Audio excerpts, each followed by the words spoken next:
नमस्कार समस्त पत्रकार बंधु मानू ओडिशा प्रदेश कांग्रेस कमिटी तरफ स्वागत करुच्ची क्षमा प्रार्थना करुच्ची कि आमर प्रेस कॉन्फ्रेंस टिके डेरी है कि एटीसी परमिशन आमर ऑल इंडिया कांग्रेस कमिटी अध्यक्ष श्री मल्लिकार्जुन खड़गे साहब पहुंचवे विलंब ओडिशा माटी श्री खड़गे साहब स्वागत करुच्ची सहित अच्छा डेप्यूटी चीफ मिनिस्टर तेलंगाना भट्टी साहब आमर वरिष्ठ कांग्रेस नेता इलेक्शन मैनेजमेंट रो चेयरमैन प्रसाद हरिचंदन साहब, प्रणव झा जी, शिवानंद राय जी, प्रभात जी, रितु जी, हमारा भुवनेश्वर पार्लियामेंट कैंडिडेट यासिर जी, प्रकाश भाई, सभी वरिष्ठ नेतागण। मैं अभी आदरणीय कांग्रेस अध्यक्ष श्री मल्लिकार्जुन खड़गे साहब को अनुरोध करता हूं कि वो प्रेस को संबोधन करें। पहले तो मैं आपसे क्षमा मांगता हूं क्योंकि मुझे यहाँ पहुँचने में देरी हो गई और एक दो जगह थोड़ी दिक्कत हो गई कि ट्रैफिक और फिर एयर ट्रैफिक इसका भी, इसके वजह से 1 घंटा तो मुझे वहीं लगा देरी, इसीलिए क्षमा चाहता हूं। और मैं 2 शब्द आपके सामने बोलूँगा और उसके बाद मुझे और पब्लिक मीटिंग को भी जाना है। तो इस प्रेस कॉन्फ्रेंस में बैठे हुए हमारे प्रसाद हरिचंदन एक्स पीसीसी, विक्रम मल्लू जी जो हमारे डिप्टी चीफ मिनिस्टर है तेलंगाना के, बहुत सीनियर लीडर है, then Siband Roy vice president, then Vishwaranjan Mohanty और यासिर नवाज और दूसरे मेरे साथियों। समय की कमी होने से सभी का नाम तो नहीं ले सकता, लेकिन आप भी ज़रा गुस्से में होंगे, फिर भी मैं 2 शब्द बोल के अपने एक तो क्या है, ये भुवनेश्वर ये बहुत ही हमारे लिए एक महत्वपूर्ण स्टेट है और यहाँ से हमारे अनेक नेता चुन के आए हैं और उन्होंने देश की सेवा की है और आज़ादी के वक्त भी यहाँ पर पंडित जवाहरलाल नेहरू जी को जो पटनायक साहब का सपोर्ट मिला, तो इसीलिए हम आज़ादी को हासिल करने में कामयाब हो गए। तो ऐसा एक महत्वपूर्ण स्टेट है, ऐसे स्टेट में हम को जरा ये 24 बरस से धक्का लगा है कांग्रेस को, और यहाँ पर आज नवीन पटनायक जी 24 वर्षों के लंबे कार्यकाल उनकी बहुत बड़े अरसे से काम कर रहे हैं, लेकिन इतने दिन काम करने के बाद और उन्होंने जिनके साथ काम किया वो भी कम से कम 10 साल से मोदी जी उनके साथ ही है। उन्होंने इस राज्य के भलाई के लिए एक होकर काम कर रहे हैं, ऐसा हम पहले सोचे थे, लेकिन वो खरे नहीं उतरे। वो अब उनका एक दूसरे का जो ओपनली झगड़ा चल रहा है उससे मालूम होता है कि हमारे उड़ीसा स्टेट का कितना नुकसान हुआ, क्योंकि बगैर बात करे तुम लोग अंदर से ही एक होकर अपने तख्त की हिफाजत करने के लिए जो कोशिशें की, लेकिन उसका फायदा लोगों को नहीं हुआ। और आमतौर पर यहाँ उड़ीसा में भीषण बेरोजगारी है, दूसरा बेतहाशा महंगाई है। आपको तो मालूम है देश में महंगाई का एक बहुत बड़ा मुद्दा हमने उठाया है, और यहाँ पर भी और भी महंगाई ज़्यादा है। उड़ीसा की पहचान सस्ते मजदूर मुहैया कराने वाला राज्य के रूप में जाना जाता है। वो सब ये लोगों ने बना दिया। यहाँ पर इतना नेचुरल रिसोर्सेस है, और यहाँ का रिसोर्सेस बाहर जाके बड़े बड़े कारखाने बनते हैं, बड़े बड़े यानी एम्प्लॉयमेंट मिलने के जो आसार बाहर होता है, यहाँ पर वो नहीं मिलता। इसको अगर दूर करना है तो हम ये दोनों सरकार को बदलना होगा। और तीसरा, खास करके ये चिटफंड और खनन घोटाले के कारण उड़ीसा सरकार की पहचान एक भ्रष्ट सरकार के रूप में है। तो इसीलिए हम जो बीजेडी को पहले वक्त जो हमने एक यहाँ के लोगों ने जो चांस दिया, शायद अब इस बार लोग देने वाले नहीं हैं, और इसके लिए बीजेपी और बीजेडी दोनों बराबरी के रिस्पॉन्सिबिलिटी उनकी है।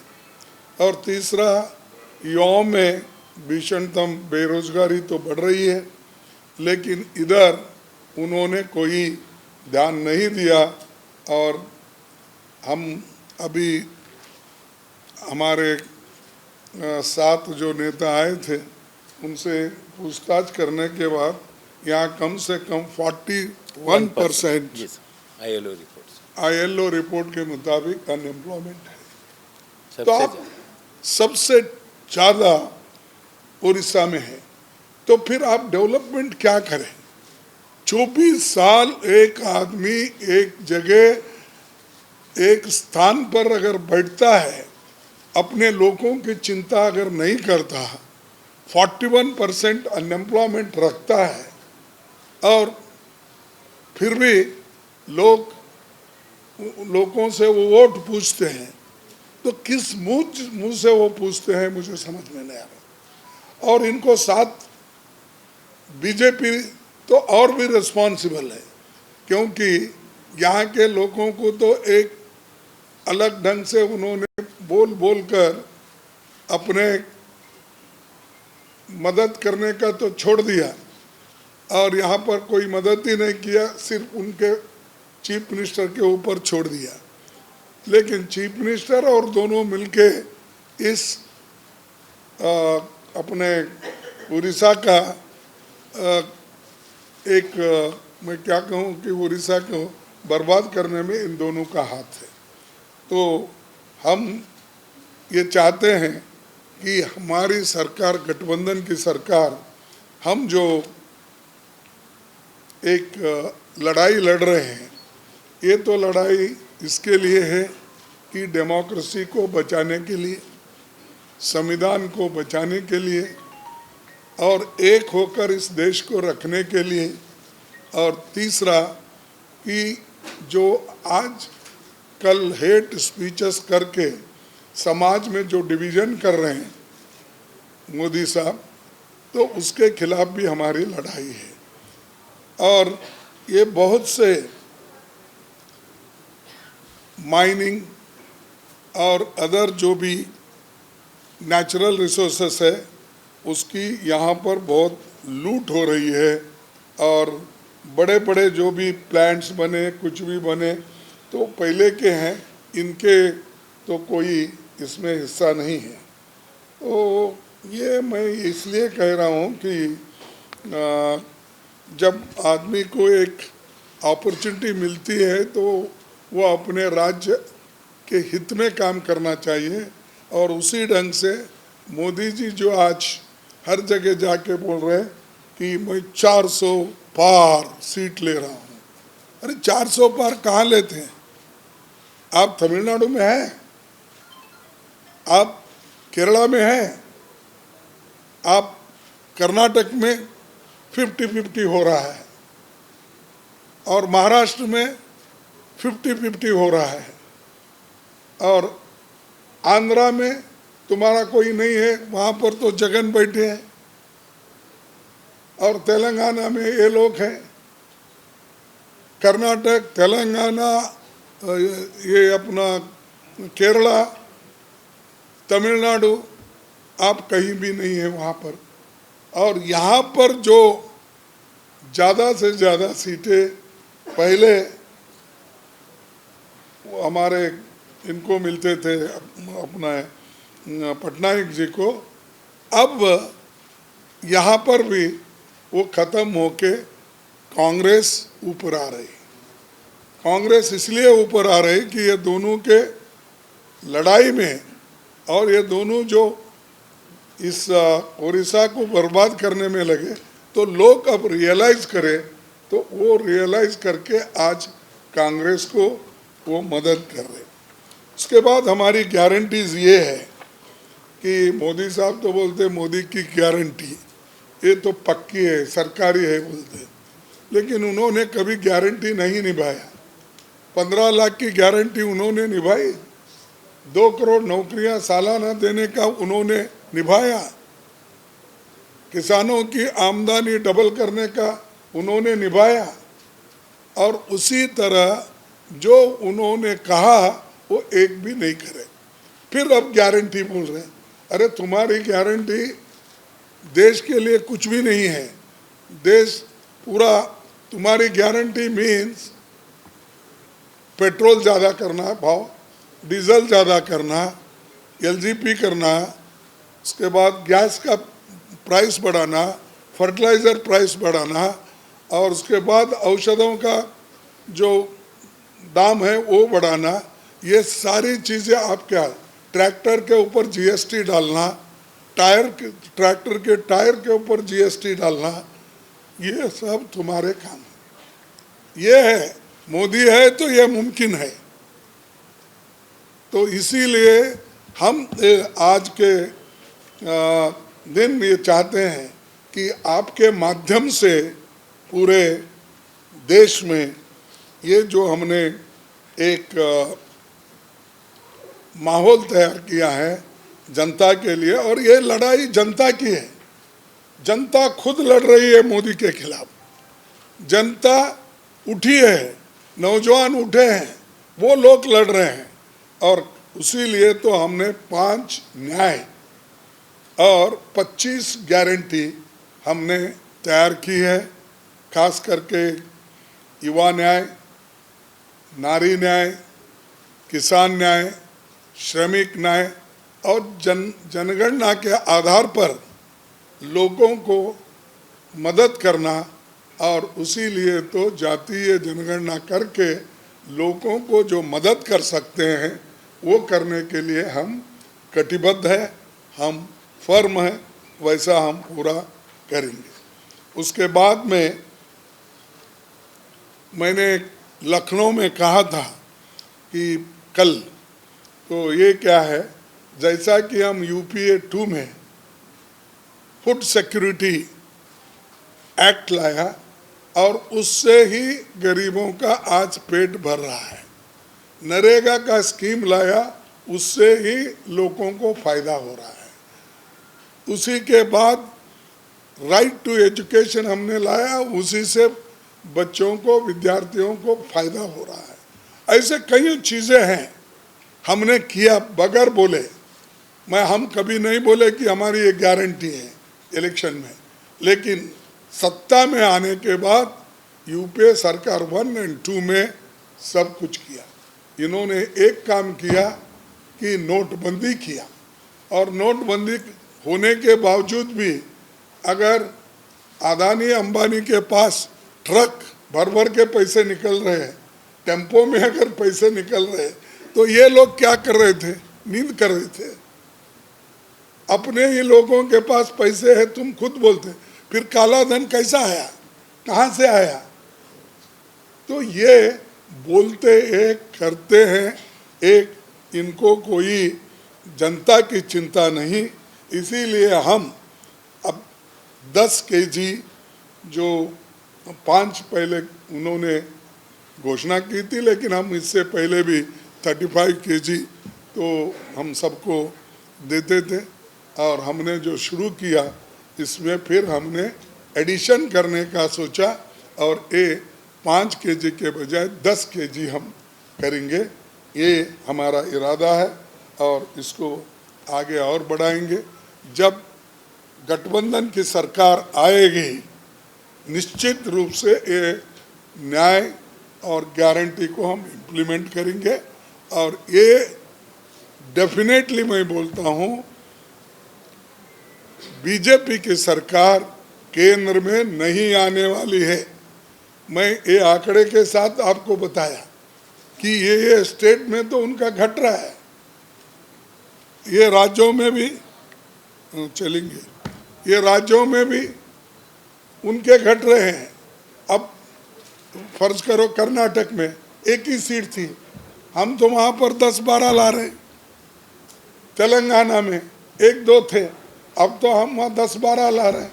फिर इनके पास कौन से ऐसे आंकड़े मिले जो 400 पार? मैं समझता हूँ 200 से ज़्यादा ये सीट उनको आएंगे नहीं, इनकी सरकार बनेगी नहीं, हमारी गठबंधन सरकार की बनेगी। हमारे पास उतने नंबर है उनको रोकने के लिए और सत्ता से बाहर करने के लिए। इतना कह के दोस्तों मैं आपसे विदा लेता हूँ। अगर कोई 1-2 प्रश्न है तो आप बोलिए। देखिए,